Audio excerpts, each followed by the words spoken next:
Bonjour mesdames, bonjour messieurs.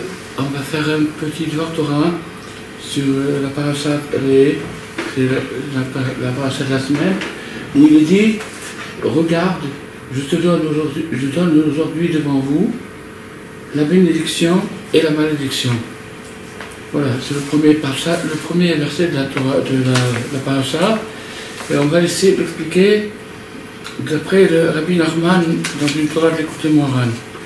Alors, maintenant, les commentaires ils disent, je donne devant vous la bénédiction et la malédiction, c'est-à-dire que Dieu envoie une énergie neutre, a priori, et c'est nous qui l'interprétons ou comme une bénédiction ou comme une malédiction. Ça dépend comment on va le vivre, comment on va le ressentir, ça va être d'un côté ou de l'autre.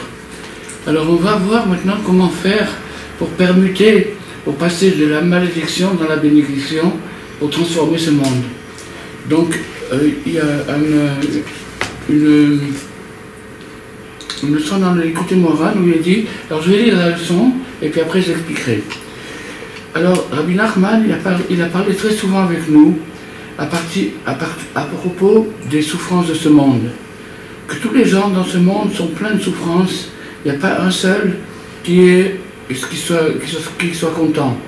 Même les grands riches, même les princes, ils n'ont aucune joie dans ce monde, car pendant toute leur vie, ils sont remplis de colère et de souffrance. Et tous sont pleins de soucis, de tristesse, d'angoisse, de soupirs tout le temps. Et chacun, il a ses souffrances à lui, et il n'y a pas un seul qui soit, de tous ces grands riches et de tous ces seigneurs, il n'y en a pas un seul qui s'en sorte comme il voulait lui-même. Et chacun est plein de souffrances et de malheur. Donc maintenant, ça c'est quelque chose qui est connu pour toute personne qui connaît le monde. Et Rabbi Nachman a parlé souvent à ce propos-là. Il a insisté là-dessus, il a dit regardez bien, ouvrez les yeux, vous verrez que dans ce monde, personne ne s'en sort bien. Alors il y en a qui ont des honneurs, il y en a qui ont des biens, il y en a qui ont des châteaux, il y en a qui ont des meubles, il y en a qui ont toutes sortes de choses, mais malgré ça, si on regarde de près, on se rend compte qu'ils sont malheureux, ils ne sont pas contents de leur sort. Alors, de toutes sortes de choses. Et alors donc, il n'y a pas besoin, ça c'est quelque chose, il dit Rabbi Nachman, que c'est quelque chose qui n'a pas besoin de trop appuyer là-dessus, parce que c'est quelque chose d'évident. Il suffit simplement d'observer les gens, et on se voit que maintenant, on va aller dans un club de vacances 5 étoiles, on va se rencontrer que des râleurs, des gens qui ne sont pas contents, c'est pas le manger, il n'est pas à l'heure, ou ceci ou cela. D'accord? Donc, c'est pour ça que le roi Salomon, dans sa sagesse, il a dit, toute la vie de l'homme, c'est de la colère et de la douleur. Alors, donc ça, quand le roi Salomon il a dit ça, il a voulu inclure tous les gens qu'il y a dans ce monde et qui sont pleins de souffrance.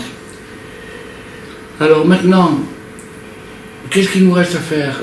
C'est de fuir vers Dieu, d'étudier sa Torah, comme il est écrit dans le Midrash, l'homme a été créé pour la peine, heureux celui qui investit sa peine dans la Torah.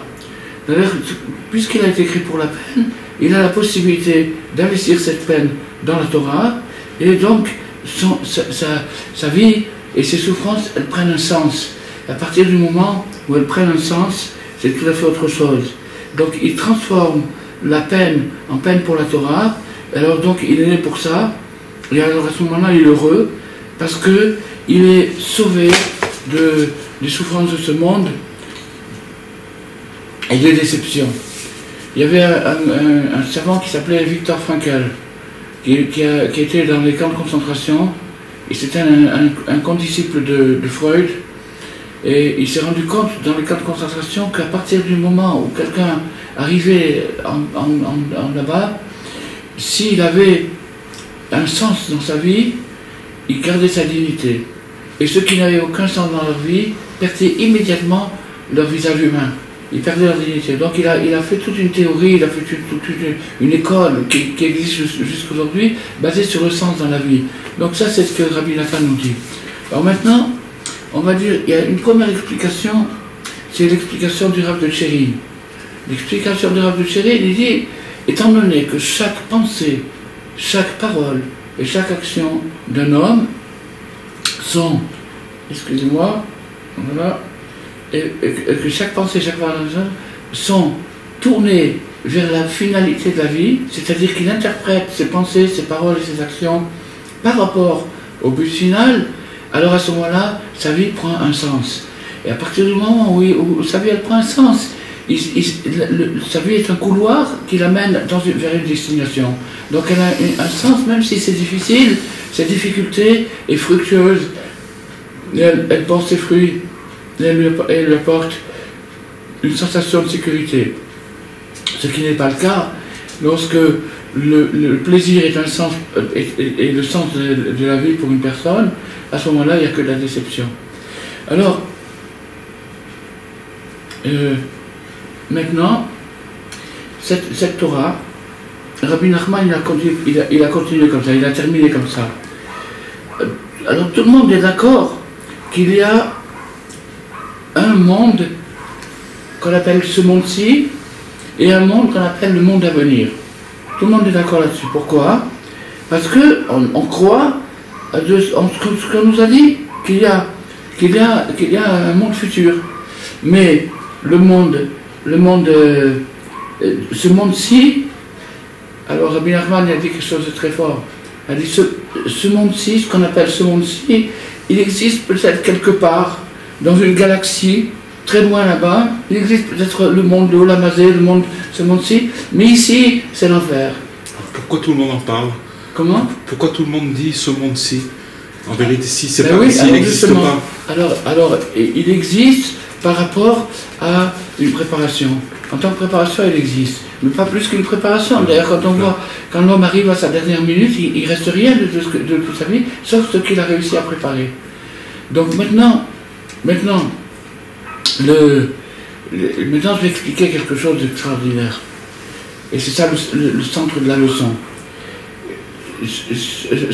Rabbi Nachman a dit, le paradis, il existe. Parce que les sages nous l'ont dit, nos pères nous l'ont dit, on accepte ça de tout notre cœur. Ce monde-ci, il existe peut-être quelque part dans la fiction ou dans la réalité d'une planète quelconque qui s'appelle ce monde-ci. Mais pas ici. Mais pas ici, pourquoi? Parce qu'ici, c'est tout simplement l'enfer. Voilà. Alors Rabbi Nachman, il nous laisse apparemment avec un goût un peu amer, de dire, ah ben si, qu'est-ce que c'est que ça? Qu'est-ce que c'est cette histoire? Bon, d'abord, il faut comprendre qu'est-ce que c'est l'enfer. L'enfer, c'est tout simplement un endroit de traitement, comme un hôpital où on traite les gens suivant la maladie qu'ils ont attrapée pour les guérir. Donc maintenant, ce monde-ci, c'est l'enfer, c'est le sens de ce monde-ci. Maintenant, on va réfléchir comme ça.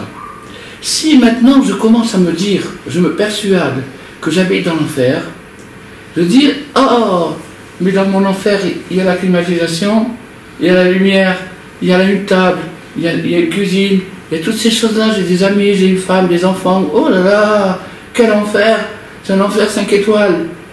Tandis que si maintenant, je prends à l'envers et je me dis, je suis au paradis, je mérite le paradis, je suis dans le paradis, je suis dans ce monde-ci, alors à ce moment-là, c'est une catastrophe. Il ne peut être que déçu. À partir du moment où on investit dans ce monde comme une finalité, il peut être que déçu. Parce que ce n'est pas le sens de ce monde. Le sens de ce monde, c'est de faire une préparation, de préparer le futur. Si je le prends comme une préparation et je dis c'est un endroit de préparation, alors je me prépare et je sais que ma vie a un sens. Je sais qu'elle a un sens, c'est pour le monde futur. Mais si je m'imagine que le but de la vie, c'est ce monde-ci, et que j'y crois dans cette... Alors à ce moment-là, c'est la souffrance. Alors une fois, j'ai dit ça à un garçon. Je lui ai dit, voilà, accepte que ce monde-ci, c'est un enfer, ben, tu as été gâté. Pour un enfer, c'est un bel enfer, tu as été gâté. Alors, ce garçon, il a un peu rougi, il m'a dit, mais ça, c'est valable sur le plan matériel. Si je me dis que ce monde-ci est un enfer, sur le plan matériel, mais sur le plan spirituel, est-ce que je peux me contenter de me dire je suis dans un enfer, ce monde-là il n'a aucun sens, etc. C'est sur le plan spirituel. Alors, j'ai réussi à capter son intention, qu'est-ce qu'il voulait dire par là, et je lui ai répondu comme ça. Si maintenant, tu dis que ce monde-ci c'est un enfer, alors pour toi, toi-même, tu peux dire je suis le pire des pires. Okay. Je suis le pire des pires, c'est moi le pire des bonhommes sur terre. Je suis le pire des pires. Alors, si tu es le pire des pires, mais tu as une kippa sur la tête, tu as mis les effilines ce matin, tu as fait une histoire, tu as dit une parole de Torah, eh bien pour le pire des pires, tu t'en sors pas mal. Alors, si un homme arrive à prendre dans ce sens-là, c'est-à-dire il part du pire, et à partir du pire, il ne peut que construire. Il peut dire, ah, mais pour un pire, tu as ça, tu as ceci, tu as cela. Alors que s'il part du meilleur, et qu'il dit, je suis un élève, un disciple de Rabbi Shimon Bar Yochai, le pauvre, il est mal parti. Alors, voilà donc la manière, si vous voulez, c'est un truc formidable, c'est que la Torah nous dit que l'énergie divine arrive dans ce monde d'une manière neutre. C'est un courant qu'on peut utiliser pour le bien ou pour le mal. C'est comme le courant électrique, on peut faire du bien avec ou on peut faire du mal avec. Alors l'énergie divine, elle arrive comme ça, la bracha ou la kala. Ou c'est une bénédiction ou c'est une malédiction. Maintenant ça dépend de l'individu. Comment je vais faire pour transformer la malédiction en bénédiction, c'est-à-dire toutes les souffrances de ce monde, que je me dis je suis malheureux, je souffre, etc. Comment je vais faire pour les transformer? En me disant je suis dans l'enfer. Je suis dans un espèce d'hôpital où on me traite pour un gilgoul, pour une réincarnation, quoi. Eh ben, dis donc, pour mon enfer, je m'en sors pas mal. Ça sort complètement, ça change complètement la vision des choses. Ça change complètement. Alors c'est pour ça que Rabbi Nachman, il a dit que des choses optimistes. Il a dit que des choses optimistes, de croire dans la vie.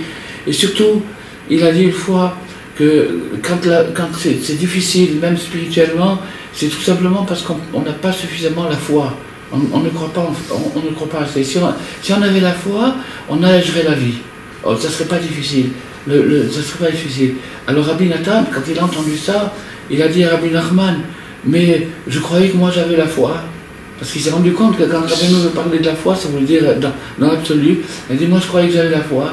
Alors Rabbi nous a dit, tu n'as pas la foi en toi-même. Oh là là. C'est ça qui te manque. Ça veut dire qu'à partir du moment où la personne arrive à avoir la foi en elle-même, elle allège énormément son paquet. La foi en soi-même, c'est-à-dire j'ai une valeur, tout ce que je fais, ça a une valeur, la vie a un sens. Chaque petite pensée, parole, action que je fais toute la journée, elles sont dirigées vers une direction très précise et très calculée. Et donc si je me mets en harmonie avec ça, je transforme l'enfer en paradis. Est-ce que d'abord il faut la foi en soi-même pour arriver à la foi en Dieu, ou la foi en Dieu pour arriver à la foi en soi-même? Les deux vont ensemble. Ils sont liés. Si quelqu'un il a la foi en soi-même, il a la foi en Dieu. Et si quelqu'un n'a pas la foi en soi-même, c'est-à-dire qu'il doute de la bonté de Dieu. Il se dit, bon, moi je suis trop éclaté, je suis trop loin, moi on m'aime pas et tout. Ça veut dire qu'il n'a pas la foi en Dieu. Donc les deux vont ensemble. Mais Rabbi Nachman, il a senti dans la remarque de Rabbi Nathan qu'il y avait une faiblesse dans ce sens-là, et il lui a donné de la force, une force extraordinaire. Crois en toi-même. Crois en toi-même que Dieu il t'aime, il veut ton bien, il veut que tout ce qu'on a expliqué aujourd'hui, et Bezrat Hashem, les Elul, c'est une préparation pour Rosh Hashanah, qu'on se prépare pour Rosh Hashanah dans la joie. Chazak Obaruch. Merci beaucoup.